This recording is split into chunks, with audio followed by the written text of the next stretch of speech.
Good morning to all of you. Welcome to the social journey. I hope you all people are good. Today we are going to discuss about class 10th history chapter 2 nationalism in India. In the previous video lecture I was discussed about the खिलाफत issue.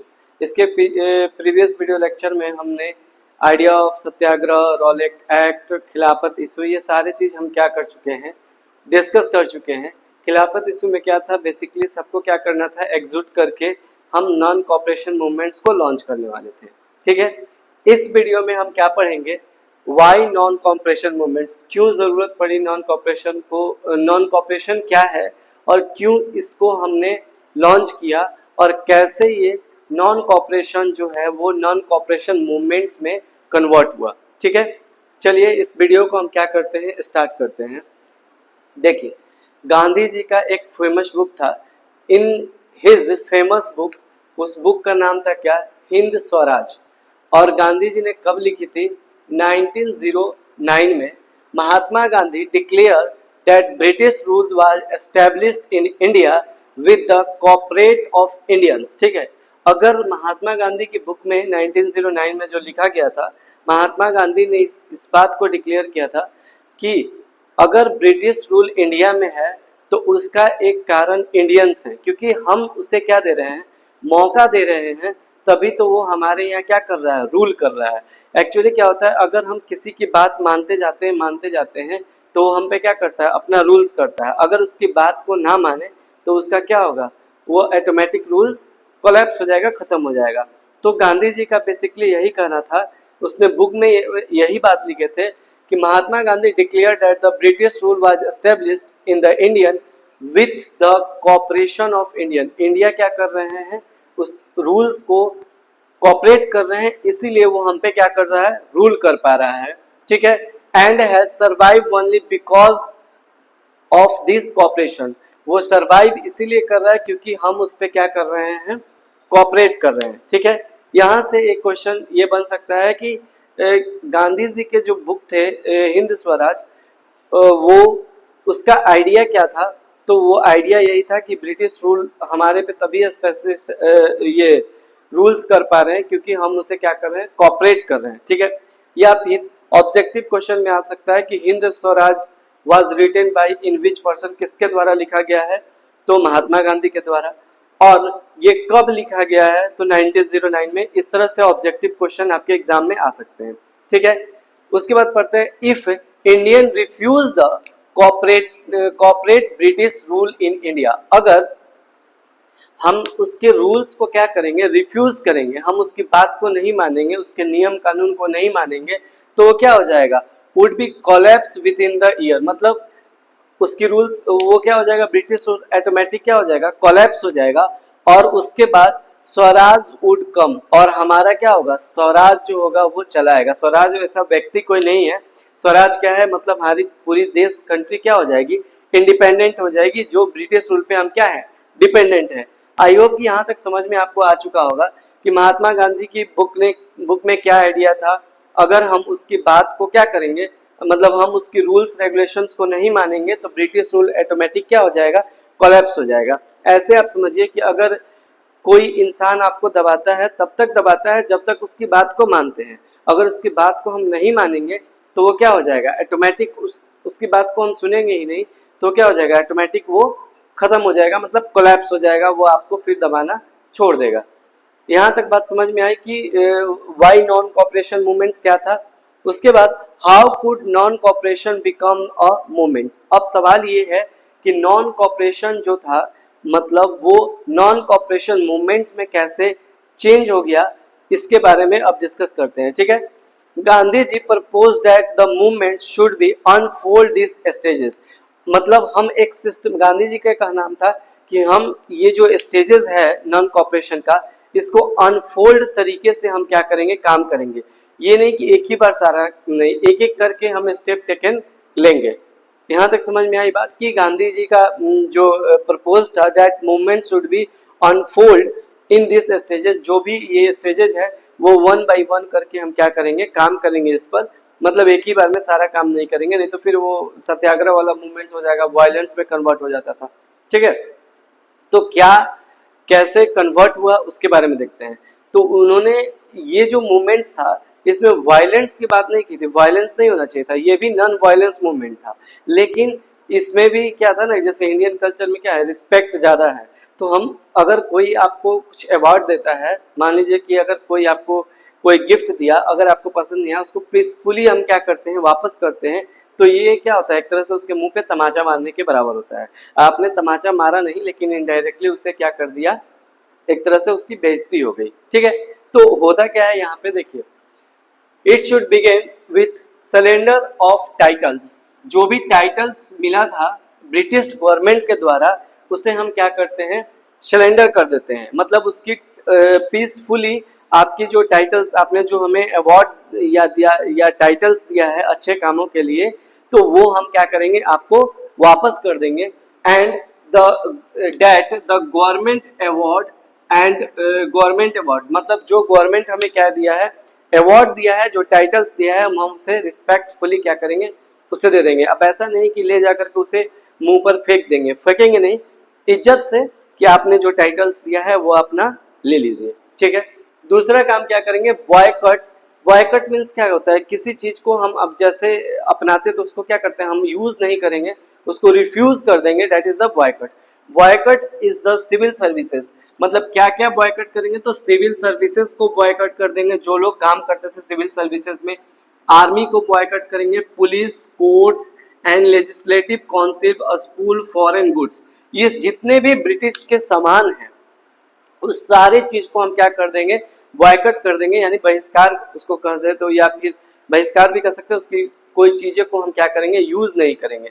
जैसे अगर मान ली कि civil service में कोई काम कर रहा है, काम छोड़ देगा, आर्मी का काम नहीं करेगा, पुलिस में भी काम नहीं करेंगे, जो कोर्ट्स में जज और वकील ब्रिटिश रूल के अंडर में काम कर रहे हैं वो सारे चीज को हम छोड़ देंगे। लेजिस्लेटिव काउंसिल, हम इलेक्शन ही नहीं लड़ेंगे। दूसरा, जो फॉरेन स्कूल का रूल्स रेगुलेशन था या फिर फॉरेनर के जो स्कूल थे उसे हम क्या करेंगे, छोड़ देंगे। फॉरेन गुड्स जो हम खरीदते थे, उसके कपड़ा, खिलौने, जो भी हम सारा चीज खरीदते थे फॉरेन गुड्स, उन सबको क्या करेंगे, बॉयकट कर लेंगे।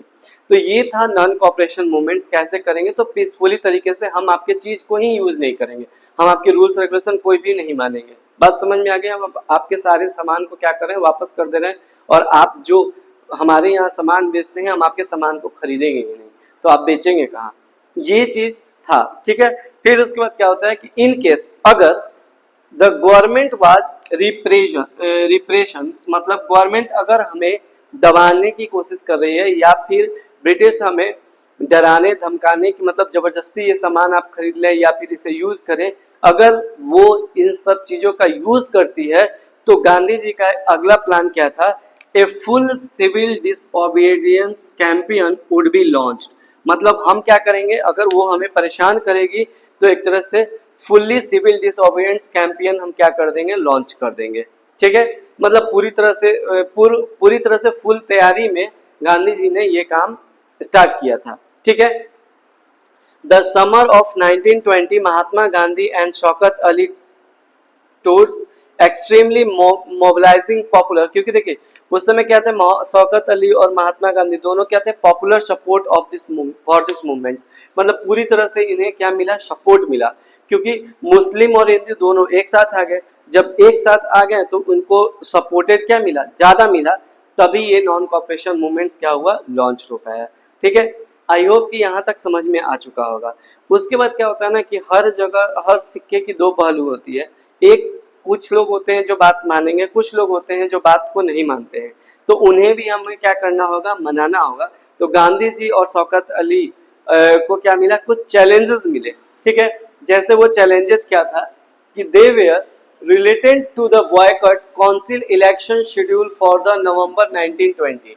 मतलब इन लोगों का क्या मतलब था, कि जो काउंसिल इलेक्शन जो था 1920 वाला, उसे बॉयकट करने के लिए, मतलब इलेक्शन में पार्टिसिपेट, मतलब पहले ही हमने क्लियर कर दिया था कि जो भी ये लेजिस्लेटिव काउंसिल होगा उसको हम क्या करेंगे, बॉयकट करेंगे। तो यहाँ पे जो इलेक्शन होने वाले थे, कब, नवंबर 1920 में, तो क्या करें, हम बॉयकट करें। ठीक है। तो कुछ लीडर्स क्या थे कि सोचते थे क्या कि हम पावर ही अपना छोड़ देंगे, अगर हम पद ही अपना छोड़ देंगे तो फिर हम क्या कर पाएंगे, चेंज नहीं कर पाएंगे। अगर लेकिन गांधी जी का नाम था कि अगर आप नेता भी बनते हैं, लीडर भी बनते हैं, तो रहेंगे किसके अंडर में, ब्रिटिश के अंडर में रहेंगे। इससे अच्छा है कि हम इलेक्शन ही क्या करें, नहीं लड़े। तो जो लोग लड़ना चाहते थे उनको इस बात का भी डर था, they fear the movements might lead to the popular violence, ऐसा ना हो कि ये किस में कन्वर्ट हो जाए, वायलेंस में कन्वर्ट हो जाए। जैसे रॉलेट टैक्स सत्याग्रह में क्या हुआ था, पीसफुली कर रहे थे, गोली चला दिया, इधर से वो लोग दोनों आपस में क्या हो गया, बहुत ज्यादा कोलैप्स हो गया, इस वजह से वो नॉन सत्याग्रह को क्या करना पड़ गया था, कॉल ऑफ करना पड़ गया था। तो ये चीज उन लोगों के थी, डर थी। तो इस वजह से क्या होता ना कि जो लोग एंटी में थे कि हम मतलब एंटी करने का सेंस कि हम इलेक्शन लड़ेंगे, तो उन लोगों को क्या किया गया, मनाया गया। शौकत अली फिर और महात्मा गांधी दोनों मिलकर के क्या किए, लीडर्स को मनाया, मतलब पूरी तरह से अपोजिट और अगेंस्ट वाले दोनों को मिलकर के मनाया गया। और फाइनली क्या होता है, in the month of September to December was intensive tussle with the Congress, with in the Congress, Congress में ही टशल था। टशल का मतलब क्या हो गया कि जैसे कुछ लोग क्या चाहते थे कि हम इलेक्शन लड़े, कुछ लोग चाहते थे कि हम इलेक्शन ना लड़े, पूरी तरह से बॉयकट करें। जो इलेक्शन लड़ना चाहते थे उनको क्या किया गया, मनाया गया, मतलब एक तरह से टशल जो कांग्रेस में था उसको मना लिया गया, ठीक है। फिर उसके बाद फाइनली क्या होता है, the Congress session at the Nagpur in December 1920, मतलब याद रखिएगा कि ये नागपुर में एक सेशन होता है, कब, दिसंबर 1920 में। And Congress with the workout and non cooperation programme was adopted, और इस सेशन में क्या किया गया है, एक इसको एडॉप्टेड किया गया है, कब, नागपुर दिसंबर 1920 में। अब देखिए ये जो होता है मैप पे भी आता है और यहाँ पे कंफ्यूजन भी होता है। प्रपोजल कब रखा गया था, प्रपोजल रखा गया था 1920 में ही सितंबर में, और ये किस जगह पे रखा गया था, तो कलकत्ता में। लेकिन इसे एक्सेप्ट कब किया गया, तो नागपुर में किया गया, और ये दिसंबर 1920 में, मतलब 1920 में ही प्रपोजल रखा गया और एक्सेप्ट भी किया गया 1920 में, ठीक है। कलकत्ता में प्रपोजल रखा गया था और नागपुर में एक्सेप्ट किया गया था। ऐसा समझिए कि कलकत्ता में चलना स्टार्ट किए थे और नागपुर में फाइनली वो कंप्लीट हो चुका, मतलब कलकत्ता से ट्रेन चली और नागपुर में जाकर के रुक गई, ठीक है। तो कलकत्ता में स्टार्ट हुआ, यानी प्रपोजल रखा गया कलकत्ता में, एक्सेप्ट कब किया गया, तो नागपुर में, ठीक है। कब किया गया, तो दिसंबर 1920 में, और रखा कब गया था, सितंबर 1920 में, ठीक है। तो ये मैप पे भी आता है और ये ऑब्जेक्टिव क्वेश्चन में भी आता है कि प्रपोजल कब रखा गया, तो सितंबर 1920, एक्सेप्ट कब किया गया था, तो नागपुर में किया गया था दिसंबर 1920 में, ठीक है। तो ये कंफ्यूजन नहीं होना चाहिए। आई होप कि ये आपको समझ में आया होगा कि why non cooperation movements, why non cooperation क्या था, और क्यों नॉन कॉपरेशन मूवमेंट्स को, नॉन कॉपरेशन को मूवमेंट्स में कन्वर्ट कर दिया गया, ठीक है। और जब एक्सेप्ट कर दिया गया तो यहाँ पे सवाल ये है कि किस किस ने एक्सेप्ट किया, टाउन्स वाले कैसे एक्सेप्ट किए, विलेज वाले कैसे एक्सेप्ट किए, ठीक है। आई होप कि ये टॉपिक आपको समझ में आ चुका होगा। Thank you for watching me.